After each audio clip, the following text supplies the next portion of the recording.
والعديد من الأعمال الكوميدية. عجب بدر اليوم شو حاب يقدم لنا؟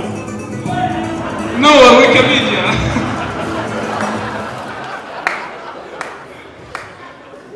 واحد ما يستحقش واحد هيقول بالبك محمد مجدي قاعد.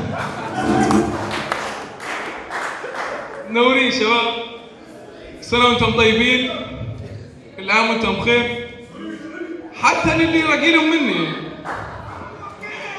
سورية العيد موضوعها كبير. سورية العيد اللي يجي يركز سورية العيد كلها اختار. انا سافرت الدول واجد، مش العالم كله، لكن سافرت الدول واجد وشفت مطارات واجد في حياتي، لكن زي مطار علي الطلاق الدولي هذا ما شفتش في حياتي. ايوه كده يا بديع. طبعا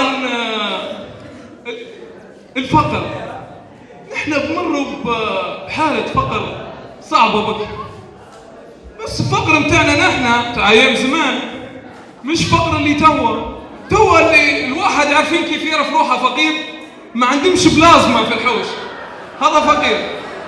والبنات تعدي لامها يا ماما يا ماما معليش انا ما عنديش ايفون 6 كيف البنات.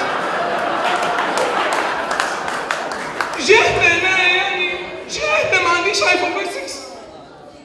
وانا زمان كانت عندي صوارة، كل ما نصور خويا تطلع لي صورة الكعبة من المطار، كل ما نصور تطلع صورة الكعبة. وتوا ما شاء الله عندكم تقسيمة الحوش قوية، تقسيمة الحوش دار وحمام وكوجينة وصالة وجو.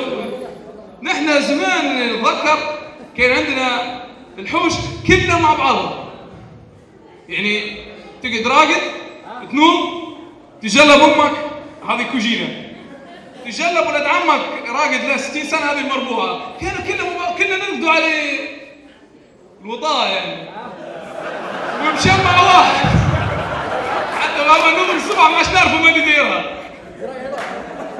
يعني نحن 6 مليون يا ناس، 6 مليون نطلعوا برا تحك المشاكل، تبين لي ما انا مليار. 6 مليون في الشارع عركة، في الحوش عركة، وين ما تمشي ودهاك، وين ما تمشي دهاك، وين ما تمشي دهاك. مشيت من قبل مهرجان سينما في اليابان، مشيت المهرجان سينما في اليابان، جاء يسلم علي واحد من الجماعة القايمين على المهرجان، قال لي شنج؟ قلت له تمام؟ قال لي شنجك؟ قلت له تمام الحمد لله. قال لي من وين انت؟ قلت له من ليبيا. قال لي بالله سامحني انت كم عدد السكاني بتاعكم؟ قلت له نحن 6 مليون. قال لي ليش ما جبتهم معاك؟ جديات، نحن في تايلاند نعدوا ناخذوا القطار كلنا 6 مليون هيك وجونا سمح نضحك كلنا.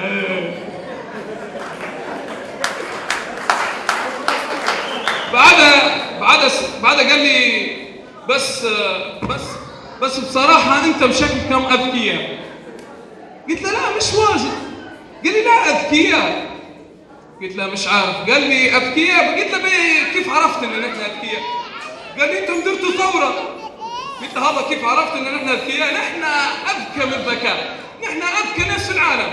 قال لي لا ما تكبراش واجد، نحن أذكى ناس. قلت له لا نحن أذكى ناس. قال لي يا رجل نحن أذكى ناس. قلت له بيتراه أعطيني مثال. قال لي نحن عندنا غادي أغبى واحد ممكن يصنع لك نقار. قلت له نحن عندنا أغبى واحد قاعد ماسك رئيس وزراء، مش منفوع. ايوه كده يا بديع، اخيرا فهمت يا. هو ان شاء الله نروح للحوش اليوم. سنة وانتم طيبين، السلام عليكم.